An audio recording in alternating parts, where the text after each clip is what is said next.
वेळ भाग 15. साईराज मोबाईलमधील फोटो अगदी झूम करून बघू लागतो. ती मैथिलीच आहे याची खात्री होताच डोळे मोठे करत तो श्रीकडे बघतो. आजूबाजूला नजर फिरवत तो पुन्हा तिला शोधू लागतो. तोच पलीकडच्या रस्त्यात उभ्या असलेल्या निनादकडे साईचं लक्ष जातं. आता पुढे मैथिली आधीच टॅक्सीमध्ये बसली होती आणि निनाद टॅक्सीत शिरत होता. एकदा तिथे बघूयात चल. श्री साईरथचा हात पकडत त्याला ओढतच तिथून घेऊन जाऊ लागला. तुला माझ्या ऑफिस जवळ यायला बरं कळतं ग? निनादने टॅक्सीचा दरवाजा लावून घेतच तिला विचारले. कॅब बुक केली की सगळं सोयीस्कर होऊन जातं आणि त्यात तुम्ही तुमचं लाईव्ह लोकेशन पाठवता, मग टेन्शन नव्हतं. मैथिली उत्तरली. आज मला कुठेतरी असं फील झालं की तू माझ्यासोबत लग्न करायला मनापासून रेडी आहेस. आता तू का म्हणून विचारशील त्याआधीच मी त्यामागचं कारण सुद्धा तुला सांग. तर कारण असं आहे की तू पहिल्यांदाच स्वतःहून मला भेटायचं बोललीस आणि मेसेजवरून का होईना ते 3 गोल्डन वर्ड बोललीसच. तुझ्या त्या मेसेजमध्ये इतकी एनर्जी होती की मी माझं काम नेहमीपेक्षा अगदी दुप्पट वेगाने संपवलं. आज घरी गेलो तरी माझा हिटलर बॉस मला कॉल करणार नाही. निनाद नेहमीप्रमाणे मोकळेपणाने मैथिलीसोबत बोलत होता आणि नकळतच त्याचा हात मैथिलीच्या हातात बोलत होता. निनादच्या उबदार हाताने मैथिलीचा हात अक्षरशः थरथरू लागला. ए वेडाबाई, अशी घाबरतेस काय मला? निनादने स्वतःचा दुसरा हात तिच्या हातांवर ठेवतच तिला विचारले. तिने नकारार्थी मान डोलवली. त्याच्या हातातून स्वतःचा हात काढून घेण्याचा प्रयत्न ती करू लागली. त्याने तिचा हात सोडून दिला. तसं स्वतःची ओढणी सावरत ती थोडीशी सरकून बसली. निनादच्या ऑफिसपासून काहीशा अंतरावर असलेल्या एका गार्डन जवळ निनादने टॅक्सी थांबवली. खिशातून पॉकेट काढत त्यातून कोरी करकरीत 500ची नोट काढत त्याने ती ड्रायव्हरला दिली. छुट्टा दो ना साहब, मेरे पास आपको देने के लिए छुट्टा नहीं है, ये देखो. ड्रायव्हर खिशातून 500 आणि 2000च्या नोटा काढून निनादला दाखवू लागला. निनाद पॉकेट चाळतो तर त्याच्या पाकिटात सुद्धा 500 आणि 2000च्या नोटा असतात. माझ्याकडे आहेत, 1 मिनिट. असं बोलत मैथिलीने बॅगेतून पर्स काढली. 100ची नोट टॅक्सी ड्रायव्हरच्या हातावर तिने टेकवली. हातातल्या पर्सची चेन लावायला जाणार तसं निनादने हातातील 500ची नोट पटकन तिच्या पर्समध्ये खुपसली आणि तो गार्डनमध्ये शिरला. हे काय? त्याने पाकिटात खुपसलेली 500ची नोट हातात पकडत त्याच्या मागे जातच तिने त्याला विचारले. माझा नवरा आत्तापासूनच माझ्याकडून पैसे घेतो असं तुला नको वाटायला म्हणून दिलेत. ठेव तू, निनाद म्हणाला. मैथिलीने निनादचा हात कुपर पकडत त्याचं तोंड स्वतःच्या दिशेने केलं आणि त्याच्या शर्टाच्या वरच्या कप्प्यात 500ची नोट खुपसली. तिने असं काही करताच निनाद जागीच स्तब्ध होत. तिच्या नाजूक बोटांचा स्पर्श थेट त्याच्या हृदयाला स्पर्शून गेला. तिच्या स्पर्शाने त्याचं हृदय अक्षरशः बाहेर डोकावू पाहत. इतक्या वेगात ते धडधडू लागलेलं. तुम्हाला असं नको वाटायला माझी बायको आतापासूनच मला लुटते आणि माझ्याकडे प्रत्येक पैशांचा हिशोब ठेवते. हसतच ती त्याला म्हणाली. पण तो मात्र सायंकाळच्या अंधारात तिच्या गालावर उठून दिसणाऱ्या खळीकडे बघत राहिलेला. तिच्यावरून नजर हटवूच नये असं त्याला झालेलं. अरे बाबू, पडशील, असं ओरडतच ती गार्डनमध्ये धडपडत तिच्या जवळ येणाऱ्या मुलाला सावरायला जात. पण ती त्याच्यापर्यंत पोचणार त्याआधीच तो मुलगा त्या हिरव्यागार गवतावर आडवा होता. लागलं तुला? ओठांचा मध्यम असा चंबू करत चेहऱ्यावर चिंतेचे भाव उमटवत मैथिली त्या मुलाला विचारते. त्याच्या गुडघ्यावर लागलेली माती पुसत ती त्याच्यासोबत बोबड्या भाषेत गप्पा मारत असते. निनादला तिचं ते वागणं खूप गोड वाटत असतं. त्याला त्या गार्डनमध्ये फक्त त्याची मैथिलीच दिसत असते. तिला सोडून आजूबाजूला सुद्धा कोणीतरी आहे याचा त्याला विसर पडला असतो. त्याच्या समोर येऊन उभी राहते तरी तो तिला बघण्यातच हरवून गेला होता. निनाद, त्याच्या नजरेसमोरून टिचकी वाजवतच ती त्याला आवाज देते. तसं तो त्याला लागलेल्या तंद्रीतून बाहेर पडतो. तिथे बसूयात? मैथिलीने एका बाकड्याकडे इशारा करतच त्याला विचारलं. त्याने हो मध्ये मान डोलवली आणि सरळ बाकड्यावर जाऊन बसला. ती त्याच्या बाजूलाच बसते, पण दोघांच्या मध्ये स्वतःची बॅग ठेवत. तिचं हे वागणं नीनासाठी नवीन नव्हतं. तिने ठेवलेल्या बॅगेवर नजर टाकत मिश्किल हसू ओठांवर आणत तो गार्डनमध्ये झुडपांच्या आडोशाला बसलेल्या त्यांच्यासारख्याच इतर जोडप्यांना बघू लागतो. नीनाचं शांत बसून राहणं मैथिलीला अस्वस्थ करत असतं. नेहमीप्रमाणे ओढणीसोबत चाळा करत ती सुद्धा शांत बसून राहते. तुम्ही रागवलेत का माझ्यावर? शेवटी न राहून तिने विचारलं.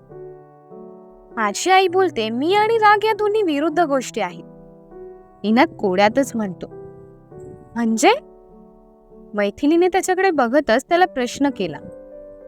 मला राग येतच नाही ग. हा, बट माझी ताई मला बोलते की माझा राग म्हणजे शिवतांडव. नीनाद म्हणाला.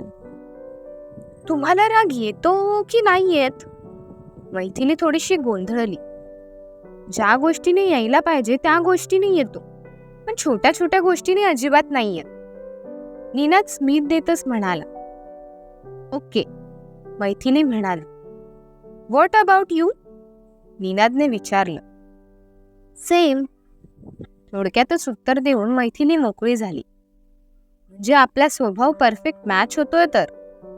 नीनादने हसतच विचारलं. थोडा थोडा. मैथिली हसतच उत्तरली. एक विचारू का?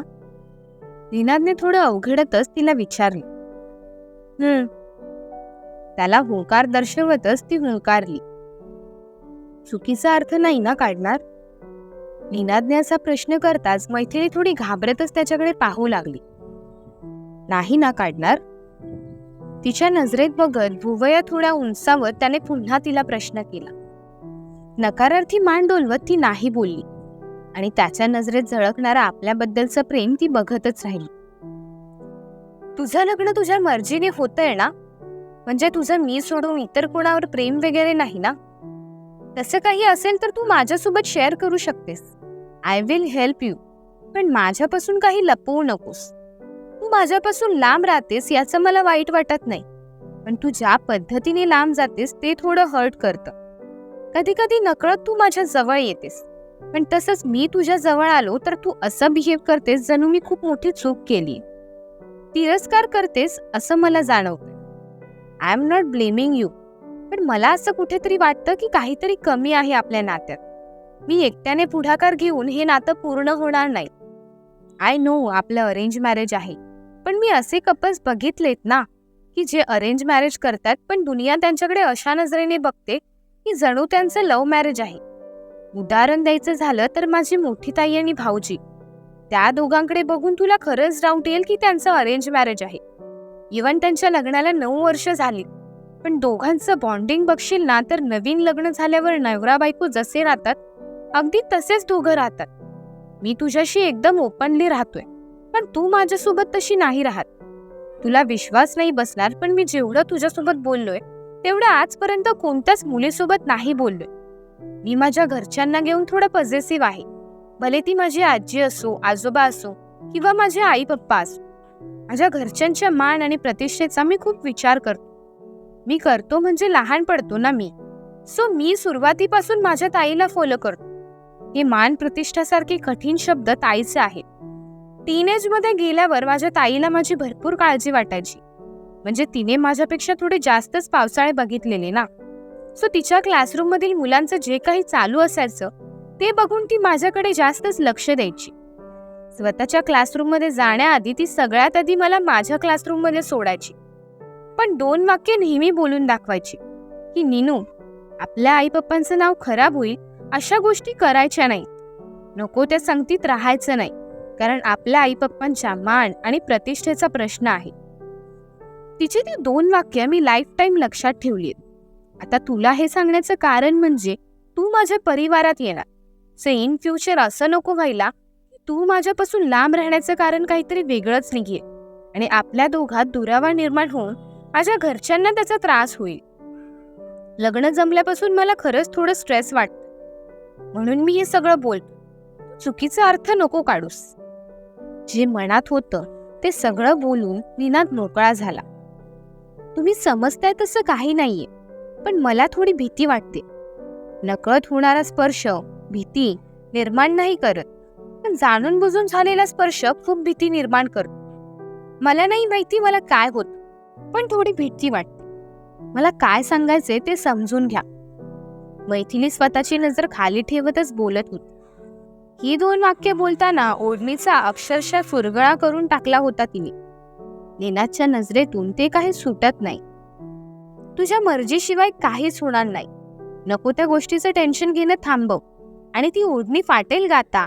अजून त्या ओढणीला त्रास नको देऊस. निनाद असं बोलताच मैथिलीचे हात तसेच थांबले. मान वर काढतच तिने त्याच्याकडे पाहिलं.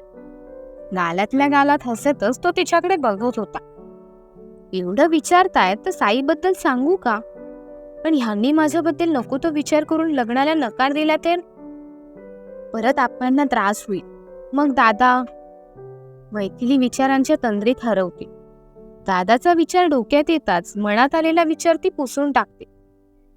तुझ्याशी बोलतोय मी, कुठे हरवली तू? तिच्या खांद्यावर स्पर्श करत तिला लागलेली तंद्री दूर करण्याचा प्रयत्न करतच निनाद म्हणाले, काय झालं? गोंधळलेले भाव चेहऱ्यावर आणतच तिने निनादला विचारलं, पाणीपुरी वगैरे खाऊयात की डायरेक्ट डिनर करूयात? निनादने विचारलं. जे तुम्ही बोलाल ते. मैथिली उत्तरले. तुझं स्वतःचं मत पण आहे ग राणी. तुझं मत या क्षणी काय सांगते ते मला सांग. निनादने प्रेमानेच तिला विचारले. पाणीपुरी खाऊयात? मैथिलीने विचारलं. चलो फिर. निनाद स्वतःचा उजवा हात तिच्यासमोर धरतच बोल. ती गोंधळलेल्या नजरेने त्याच्या हाताकडे बघते. निनाद नाराज होतच आपला हात मागे घेणार तोच चलो असं बोलत हसतच ती त्याचा हात पकडते. मला तुझा नवरा समजण्याआधी मित्र समज. आपण आधी चांगले मित्र झालो ना, मग नवरा बायको होऊ शकतो. निनाद तिला विश्वासात घेतच म्हणाला. मैथिलीला त्याचं म्हणणं पटलं. बाय द वे, या वीकेंडला काय प्लॅन आहे तुझा? आम्ही सगळे कलिक मूवीला जातो. सगळे मला तुला आणण्यासाठी फोर्स करत होते. तू येशील? निनादने विचारलं. दादा फ्रायडेला न्यायला येतोय. मी पुण्याला जाते.